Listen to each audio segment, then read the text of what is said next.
Hello everyone, and welcome to After the Adventure, the after show for the Older and Dumber D&D campaign through Coralthea. This is where we'll debrief after sessions, address fan questions, dig deep into the minds of our players and their characters, and speculate on what's to come. I'm your host, Coralthea's great and powerful Lorekeeper, Kenzie. Thank you so much for tuning in to our second episode. We're so glad you're here. So we've got a lot to go over from session 9, so without further ado, let's meet our heroes. First, we have the Weaver of Fates, the Teller of Tales, our magnanimous Dungeon Master, Hunter, voice of Hunter Taylor. That's me! Hi. Now, let's meet our players. His bardic princess, RaRa Chiro, is bright and energetic. Here's Joey. Hey! Her druid, Moss Greywind, is a determined adventurer and a fierce friend to all of nature. It's May. Hey! Perfect, you're getting it. You're finally starting to understand how to make friends. His decidedly loyal artificer, Fizziwick Fizzbang, is relentlessly creative. We've got David. Do it. Hey! And last but not least, his elven archaeologist, Kayth Felmor, is learned and experienced, and his stoic guidance is invaluable to our heroes. It's Carter. Hey! He just didn't even wait. I don't know what this is. In the Pulp Fiction. Now that we've met our storied adventurers, let's go over what happened this week. This session opened up on our party still battered, bruised, and shaken from the encounter the night before and Kayth's departure. Near death and hurtful words had tensions running high, and several party members suffered emotional ramifications. For Kayth and Moss, those consequences reared their ugly heads in the forms of strange dreams. Dreams swirled with regret, self-doubt, newfound friendship, and hope. Kayth was so moved by his nightmarish revelation that he began sprinting back towards the camp where his friends were waiting. And RaRa, too, was heavily affected by the raging emotions of the night before. During her morning stretch routine, she was accosted by vicious flashbacks of her training and her unhappy childhood. Luckily, Fizzi and Moss were there to offer her peace and companionship while she fought back the echoes of old wounds. With Kayth's reappearance, the hard words of the previous night were forgotten, as our heroes chose forgiveness and friendship over grudges. And several new abilities came to light. Kayth had developed the ability to create daggers from thin air, and he, Moss, and RaRa became connected telepathically as he tested the limits of his new power. Moss became aware of new tattoos covering her arms in a scar-like pink from elbows to wrist.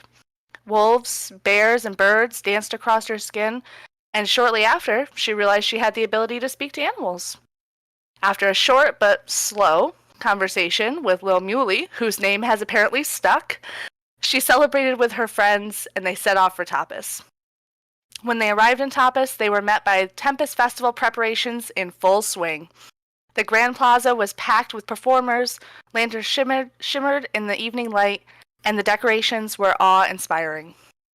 Kayth and Fizzi turned in the Roving Undead quest and earned 200 gold for their troubles, as well as the fervent gratitude of the captain of the guards. RaRa and Moss took Dagon to Brother Alaric at the temple, and he agreed to shelter him there and keep him safe. They had another run-in with Creed the Ironclad, but he simply returned the excess gold from the gems they'd paid him with, earning the party another 200 gold pieces. There's only one day left until the Tempest Festival. How's everyone feeling after that last session? I'm feeling good. I really like the sort of how do I put it?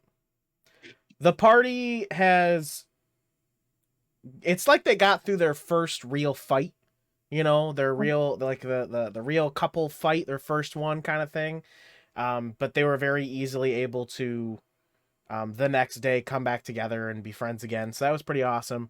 And they've now made it back to the city, which I am super, super excited for the Tempest Fair.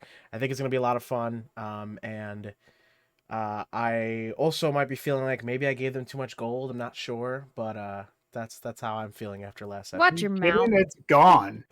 Hunter, what do you mean? Your gold is paying for my very fancy tailoring outfit. You're right. Exactly. It is. I would say our wounds completely healed. I don't think so. I think we were able to talk it out and sort of come to a middle ground. But I don't know if we're like solid yet. I know there's at least it feels like that there's still a lot of room for growth, but at least we've started on that path. I will say RaRa is really putting everything in the rearview mirror as we approach the Tempest Fair. She wants to put on a show, and that's all that's in the forefront of her mind right now. I thought Kayth was actually going to leave. I did too. Another character Really? all lined Yeah. up, but intros are expensive, so the DM told me I couldn't do that. I'm excited. I wanted to talk to Moss last session, but that didn't happen. But I feel like the party's coming together a bit. Yeah, it definitely felt like you guys made it over the hump. I was not sure at the end of session 8 that we were going to get there in session 9. So it felt like it kind of, we've got a band-aid on it. It's starting to heal. We're not all the way to fixed yet, but it does feel like you guys all decided kind of, all of the characters, that they're moving forward from this, like, together, as opposed to going their separate ways. Yeah. But I'm really excited to see what happens, over the next session and the next day that we still have before the festival kicks off. Maybe we will see some conversations between Kayth and Moss. Maybe we will see some more emotional work being done there during that free time. Or maybe they just party and blow off steam until the festival starts. Carter, the dream that Kayth had that led him to coming back to the party, it was pretty visceral for him, seeing the deaths of each party member. How do you think he was feeling right directly after coming out of that dream? Kayth sort of felt like he was running again. Running away, like being a coward, which is what got him into this mess in the first place. And for some reason, this group has felt more like he can be himself a little bit more, and he definitely views, like, at least now, more cemented that, like, RaRa and Moss feels like sort of like he has to be in that sort of like responsibility, sort of like father-like position that's like he's been thrust into, because these are basically just kids out here, and he felt guilty that he wasn't still there, even though he was upset with how the evening went and like the situation they had got into. I think it's interesting that he feels like he was being a coward, because in his first instance of running away, it really seemed more like a thing that took some strength of character to run from. But you see it as maybe he was just afraid to confront what he was seeing, what was going on when he ran from the More war. just like he could have taken his space without intending to.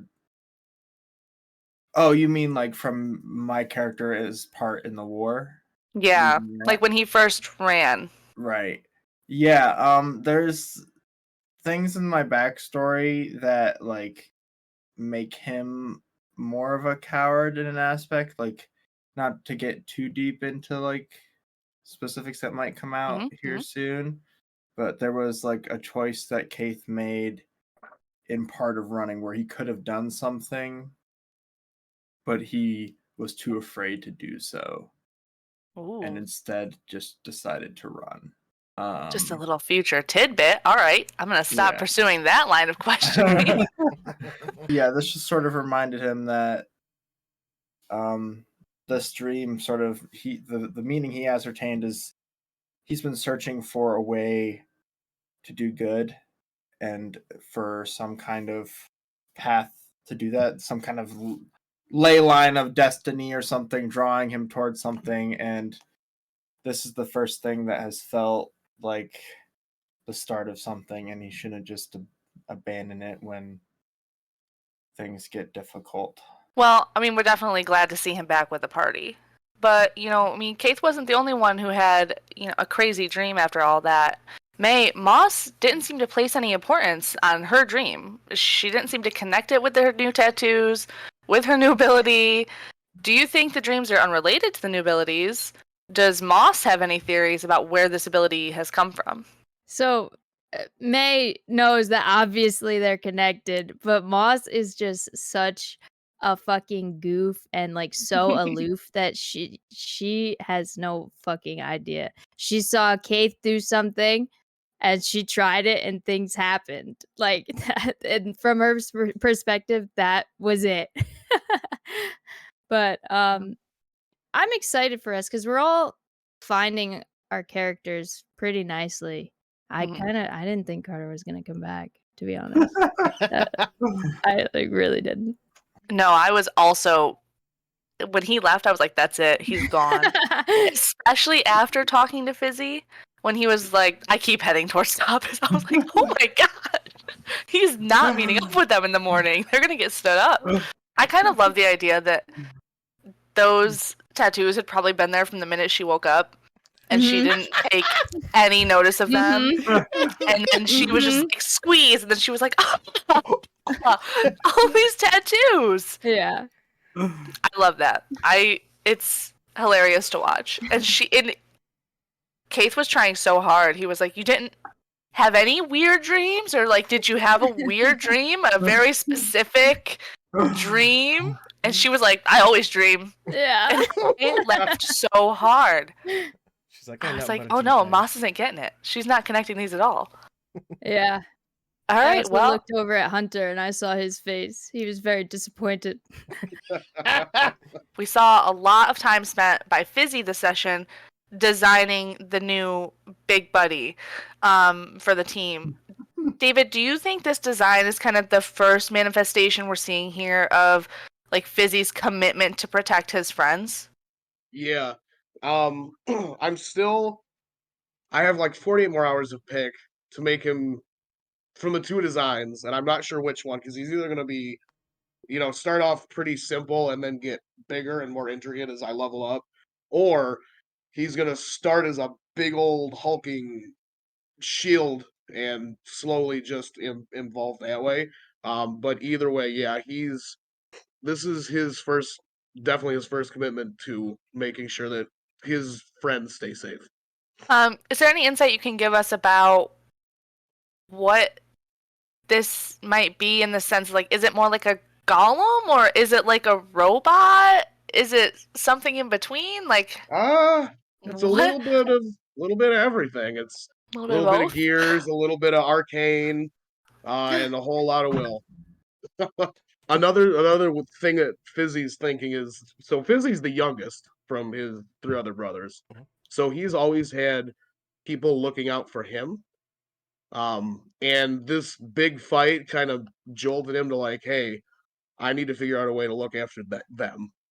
Yeah, I definitely. Yeah. The one thing that I wish we really would have gotten to last session was Fizzi's flashbacks, because for anyone who watched it, obviously last session was them leveling up, and through their leveling up, they went through some sort of thing, some sort of symbolized transformation, and that was through Kayth dreaming, Moss dreaming, RaRa having flashbacks, and Fizzi's supposed to have flashbacks, but we didn't get to it last episode, but we will in the next episode, so I'm really excited for that, because we get more of a really cool deep look into Fizzi, which I feel like not enough of Fizzi's life has come out yet, but I think that's in big part because Fizzi's he's a very, like, what is that, happy-go-lucky guy. Like, he's just like... Yeah, he's super go with the flow.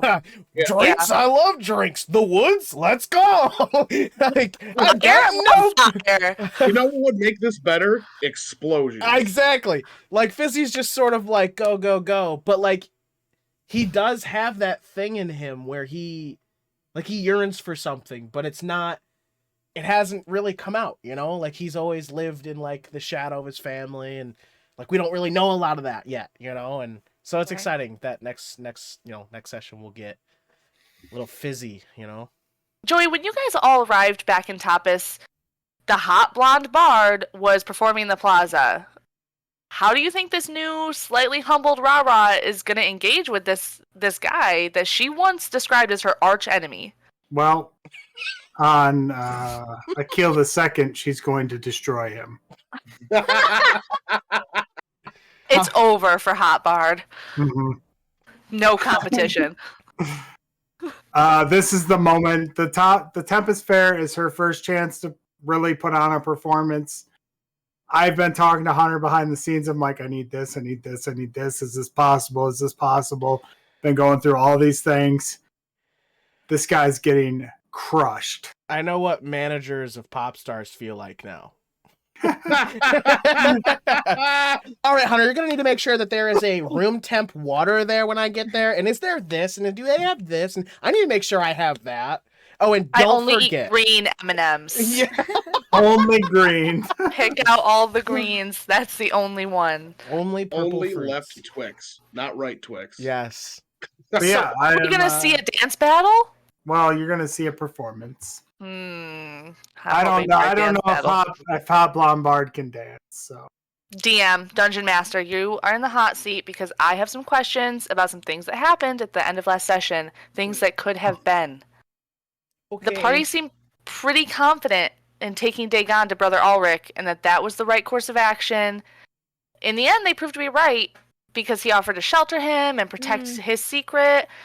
However, before he had a chance to speak to Dagon, Brother Ulrich pulled his scroll down. Ron Moss was Dead. not able to tell what it was. Hold this piece. What was the scroll? What might have happened if that conversation went another way? All right, so let's talk about this at the larger scale of really what it is. So they want to help Dagon. You know, Dagon is this boy that they've, well, one of them essentially has ruined their life twice, inadvertently. But I mean, the whole group did the second time, and you know, and they really want to help Dagon, and he's this undead kid who he's alone in the world now, right? Well, except for these guys. And they bring him to Brother Ulrich. Why not? Brother Ulrich is a man of the cloth, essentially. You know, he's a priest. He used to be a powerful cleric. You know, it's all of the right things of who would be able to deal with something like that points to Brother Ulrich. Why wouldn't it? And they did. They go to the temple and they bring him to Brother Ulrich, and I knew that it was gonna be tough, because a large thing in Brother Ulrich's past has to do with undead. And I knew that they would bring him. I mean, obviously, I tried to curate the idea that they needed to bring him to Brother Ulrich. Why wouldn't they? And it shows this really good character development with this NPC, because without going too much into something that I hope to reveal during the game, you know, Brother Ulrich has a very, I don't want to say, very uneasy past with the undead creatures of Coralthea. And when they started talking about the undead and, you know, defeating them, but then something, you know, he sort of has heard this sort of, he's heard this conversation before, you know, maybe not in the exact same sense, but in a way that he knows that by the end of this conversation, it's going to have something to do with either I got bit, you know, one of us is turning, we brought one back, you know, whatever it is, he's heard the conversation before. So knowing this, you know, he moves towards the shelves to grab a spell that has been extremely trustworthy for him in the past, and that's turn undead. You know, anything within the area will completely be obliterated that is undead below a certain CR, and it's very much helped him in the past. And he was going to. I mean, he had opened up the scroll. He was about to start reading, and Dagon calls out and says something about the pendant. And a big thing for Ulrich is, and Moss brought it up in the first couple of sessions, you know, he still keeps doing this thankless job because he wants to help others like he did before, and he wants to continue doing that. And he believes even though there isn't something up there, that he needs to have faith in something. If that faith is him helping people, then that's all that matters. And when you do that for 27 years, you can get to the end of your rope. And when something from your past comes rearing in that hasn't for a long time, you sort of go into autopilot. But then Dagon points out the pendant. And no one does that anymore. No one has for 20 plus years. Obviously, they're like, "Oh, what's that sun pendant on you? What's what is that? Why do you carry that around? Why do you work at the temple still? Why are you helping people?" Not, "Oh my gosh, you're one of like the sun people. You're a sun person." And that's completely different to him. And that's a faith within him that even he has forgotten. Everyone has. But for some reason, this little boy says, "You're one of the sun people." And that meant something to him. And it meant something so much that he decided to put every opposition he has towards undead away. And look at this kid and decide, there has to be a reason. I have to have faith in helping no matter who it is. And he chose to help instead, and he put the scroll away. And if Dagon hadn't spoken up, and honestly, maybe not even that, if it had been anyone else other than the people who made him think about this again from so long that he hasn't thought about it before, or he hasn't thought about it in a long time other than when Moss brought it up, if it had been anyone else, Dagon would be gone. That's just what it is. it does bring up an interesting question, which is Dagon is from before the restoration, right? 1,000 years. Much more from the he's from the Conquest era, which is over 1,000 years ago. And definitely before the restoration. I mean, it's definitely during a time where there were gods. There may not have been as many temples and religious places that there are now, but there were holy sites galore for sure. I mean, people still preached and prayed to the gods that they knew, and somehow this sun people must have been in his area, and he knew them. Now, another fact of it is, well, a question is, is Dagon affected by the restoration? Does Dagon know the gods? Does he know their names? Or is it just what he felt he needed to say? He knew that he wanted to say something, but all he could get out was the sun people. What is it? Or is it chalk it up to a kid not knowing the name of the god, but knowing that it meant faith? It's a lot of questions there, but I think it really drove home the questions. Tell us more. I want to know more. Why does he know that? So, yeah. Yeah, what's the significance of it? Because, looking at it now, nobody has any significance to the sun pendant. And even Brother Ulrich himself has really no recollection of why it's significant, just that it is part of, I don't want to say uniform. His faith. His faith. It had something to do with him. There's a word for it, but I can't remember it. All right, so we do have some fan questions. May, they're all for you. So 3 of them coming in about Moss. How did Moss learn about her rage ability? So she has always had it. From her perspective, it's not like this great ability. It's something that is torturing her. Like her whole life, she's had this kind of uncontrollable rage, and it doesn't just affect her, it affects the people around her, her family, and that's a big part of the reason she left home. So to her, it's not like a super ability. It's a real problem that she's had since she can remember. Aw. Yeah. Poor Moss.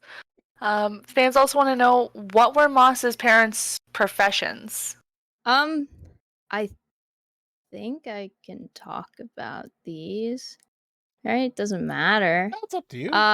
Moss's mom is a healer within her village, and her dad works closely with the leader, but he's not the leader.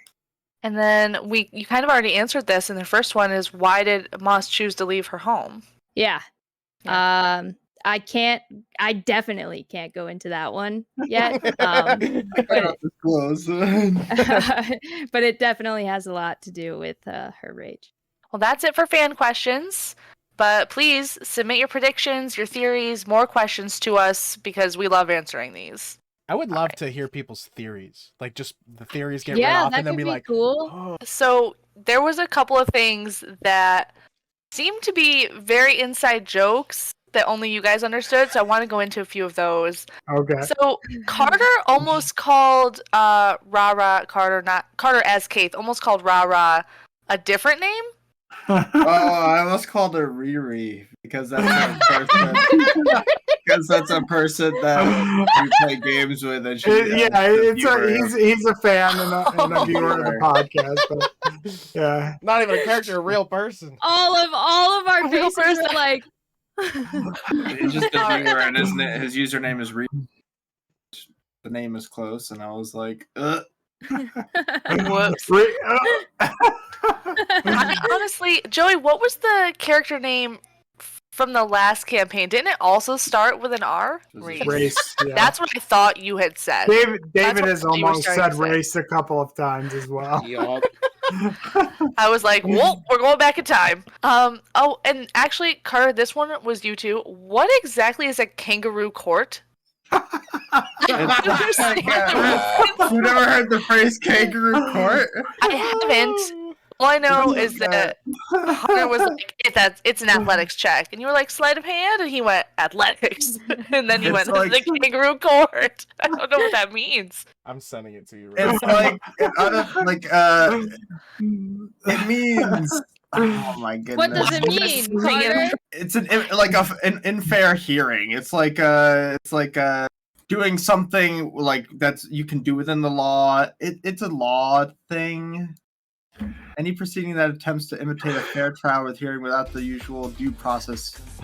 So it's something to like He's go doing around the due whole- process. It's a disregard of the law. Justice. And I've always just like I heard it in like procedural shows a lot, and like it just stuck. There's a throughout good, me and Hunter and Joey's friendship of just like whenever something is stupid, just This is saying, kangaroo court. This is fucking kangaroo court. So Enjoy much it. more specific. I honestly thought it was something, so I will enjoy that when I go to watch it. I thought it was something that was just like an inside joke.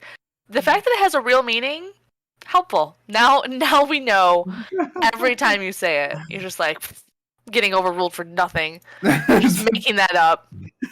Hunter's bullying me again. Hunter's bullying me. There were some really, really good quotes from this session. Several of them. Joey, yours was one of my favorites. I have a +3 to medicine. I'm a powerful healer. Powerful healer. Powerful healer. I laughed so hard. You just totally getting back at Hunter saying you're non-medicine. Powerful healer with +3. You know, the DM makes a lot of assumptions of us as characters, and he doesn't really look at our character sheets. And you know, sometimes you just have to remind them that you're powerful in an ability that they don't think you are. And I am a powerful healer. Just objectively, is a +3 to medicine a high number? And this at It's this pretty level, good at this level, I think Yeah. it's pretty like it's like not. It should be enough to administer eye drops. Yeah, 100. David had one when he was talking to RaRa about Big Buddy where he said, yeah, he'll have his own legs. Which I felt the question was more of like, is this going to be a mech Oh, yeah. versus is it going to be a robot or like, an automated thing? And he was like, he'll have his own legs. Well, he's not going to be on tank treads. He's going to have his own legs. My Obviously. favorite part of that was like, you're going to be able to tell him not to kill, right? No. Yeah. Yeah. Yeah. Oh no. Yeah, that was a jaw dropper. I was like, what? What? Staring at the screen, like, no, he didn't just say that. Like, oh no. Obviously, I have no control over the killing machine I'm about to build. Listen, it's Terminator. I'm gonna let it go and do its thing. No more laughing, Hunter, because you're next. And Oh. how about let me see a search to the tune of "Snap Your Fingers" by Lil Jon? Let me see your search. You were singing at Let me see them. your search. Oh yeah, I do it all the time. It's That's a the first time habit. I've really noticed it, but you do have unintonations in the stuff you say. Also, just so you guys know, the correct term for burlap sack is not sack bag. I almost started doing the Sack Boy commercial. Not sack bag. It was a burlap sack. Yep. Dang. Got there eventually. I think. You did. did. You Got there did. eventually. This is scenic route. Sack I bag had no was idea better, where you were though. going. Sack bag was so much better though. I love I it. When you hated said that. sack bag, I was Yeah. completely lost. I was No. like, I I hated don't it. know what we're looking at. I Here's don't know a- what they see. Here's a funny story about calling things not what they're called. When we first started our friend group, starting playing D&D. This is me, Joey, Carter, and the other portion of our friend group. In our first campaign, I was all, I'm running high. I'm like, all right, I'm loving it. All right, guys, you find some scimitars, all right? Scimitars. And Yeah. everyone's like, what? Like, you find scimitars? Like, What what are you do we talking find? The about? sword. They're like the sword? Yeah, You like mean a the curvy one. You mean a scimitar? Hunter? And then they said that to me, and I said, no. In this Scimitar. world, they're called scimitars. And that is what they will be for the rest of our lives. So, for the very first campaign we played in a world called Valistra that I made, they are called scimitars. They are not scimitars, they are scimitars. Did you guys have any roles that you were gonna bring up? Any of your favorite roles of the night? Anyone remember any? Because I have a favorite. I was extremely happy that RaRa passed her last check during her stretches. Like, that was the only one I cared about. Like, the one with her mother, that flashback. That's the only one I wanted to pass so that I could be like, I am worth something. I don't think I made any rolls the entire night. I'm gonna be real with you, Chief. Oh no, you're included in my role of the night. Oh, really? Yeah. Was it Yeah. the stealth It check? I think that was. It involved all of you. My personal favorite was watching Kayth and RaRa absolutely whiff skipping stones, and then Because he used a dumbass skill that doesn't make any sense. and then for Who uses Moss that and fun Fizzi to effect? come up and just dominate and just skip them like 20 times. I agree with Kayth. Kangaroo Court. We should be able to sleight of hand, skip a stone. All right, so you guys are flush with gold. The Tempest Festival is 1 day away. Mm-hmm. It's almost technically, officially, summertime. What are Mhm. you guys all looking forward to for the next session? Like, getting into it. RaRa is like, she's going to be up at the crack of dawn like she always is, do her thing, and then she immediately has to go shop. She is putting on a show. Night 1.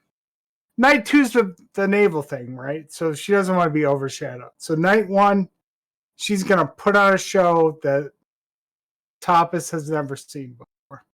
She's geared in. She's locked in. She's like, this is my opportunity. She's still feeling kind of beaten up at the end of the last session. Is that going to hinder her at all, or is she going to be back to full capacity by the time the I think Festival hits. she's gonna be ready to go. The adrenaline will get her through. I think Kayth is gonna try to get Fizzi to talk to the military guy again for me, because there was those kobolds that were out there messing around That's right. that they should probably know about. There was no wanted information for them, and it seems odd that they're using other creatures to do their dirty work for them. So. I was really gonna treat that as the Starfinder moment where we're like, bye, and leave the planet. But other than that, Kayth is trying to figure out what the next big step is. There's a lot of, he does want to get some payback on the Salt Blades, but also he wants to do some research on some other things. Do you think RaRa and Moss have gotten through to Kayth at all? Like, please don't kill people anymore. We don't like it. Or do you think he's just going to keep doing his thing? I'm going to keep killing people if I think that is necessary to protect what people in the party. You guys are children. But, like... Technically an adult. Like... I drank all the time. That makes you an adult. Mm-hmm. Like, I don't know. There's just going to be a different mindset because Kayth has been around for a long time and he's been through things that you guys haven't. And, he does things differently. But, he's going to try to not just kill random people. You think the little heart-to-heart between RaRa and Kayth, did that affect Kayth at all, or? I think we understood each other a little bit more. I mean, from an outside perspective, Kayth has already started to, let's call it, hold his blades. As long as it's a moment where you or the party are not in imminent danger. Once they had killed all the rest of the undead and Dagon was like not attacking, not threatening you, he wasn't just like, I'm gonna kill him anyway. He stopped and was like, whatever you guys want to do, fine. So I think that he's already making steps towards that. But from an outsider's perspective, someone watching, I don't see Kayth in the middle of battle stopping or doing non-lethal if you guys are in danger. I don't think it'll ever change. But I don't think it's malicious either. I wonder how different it would have been if Kayth was the one to find Dagon and not the rest of them. Well, I remember Kayth saying an offhand remark of, I would have slit his throat. Mm-hmm. So, I don't know. Who knows? If I was alone, I think that's what Kayth, he knows, because Brother Ulrich almost did the same thing, because Brother Ulrich knows, and Kayth knows. He's been around this shit before. And, it takes the innocence of people who haven't been around this to give new things a chance. And Kayth is okay, giving some things a new chance to try to find his way, but also is going to be there when shit hits the fan to try to pull everybody out of it, if it does. From my perspective, May's perspective, I think that because RaRa and Moss are kids, they have this, everyone does things for a reason, everyone at their core is good. And while they're probably wrong because they're naive children, I think that it is a good thing to have around Kayth because he's dealing with his own past battles, and their core belief is still everyone is good somehow and everyone has reasons for doing things. And I think it's a good balance right now between the kids and Kayth. I wonder if we're going to see a moment that breaks that for Moss and RaRa. I wonder too. Yeah. When will they realize that some people are just bad? Well, I thought it was... What moment that might come? I thought it was interesting when Kayth and I were having our aside, where Kayth was like, RaRa, you're still innocent to the things in this world. And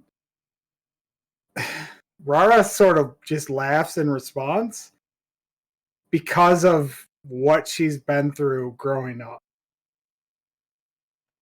Kayth, obviously Kayth wouldn't know that, but right. RaRa's been through some shit. So she doesn't really see herself as, and while she still doesn't want to hurt people and kill, she doesn't see herself the same way that she sees Moss, even. She still sees Moss the way that Kayth sees Moss, but she doesn't see herself that way. Yeah, not so much naive to bad things as choosing good things. I was crying when Kayth and RaRa were having that aside, and Kayth was talking about protecting that innocence in her. I just thought that was really, really poignant and deep, and I cried over it. It was so sweet. Thank you. No spoilery previews to give to the audience. I asked you to show us the robot. The robot's not drawn yet. I'm Yeah, excited sure. for these competitions that we're gonna get into, and the thing that I'm most excited for about the Tempest Fair is the mock naval battle. I'm looking forward to food and drink and to hammering Hunter on fashion that's going to be happening in Tapas. Because I know he hasn't thought about it. Yeah, I've already I've been thinking about it. I already got the artist on it. He's good to go. Yeah, but the food and drink, I'm ready to see what that looks like, what comes to life for the Tempest Festival. All right, we're done. Guys, if you enjoyed this, you can follow us here on YouTube. We post our podcast, we post our live plays, we post our After the Adventure podcast here. Just subscribe, like, comment, join, share. It's the best way for us to beat the algorithm. If you want to watch our adventures live, you can do so on Twitch, twitch.tv/older and dumber, every Wednesday night at 8 p.m. And you can catch up live there if you become a subscriber, because the YouTube episodes are 1 week behind. If you want to support our content and make it better, you can do so on Patreon, patreon.com/older and dumber. That's the best place to support us. If you want us to come to a town near you, maybe do a live play live at a con that's local to you, that's the best way to do it.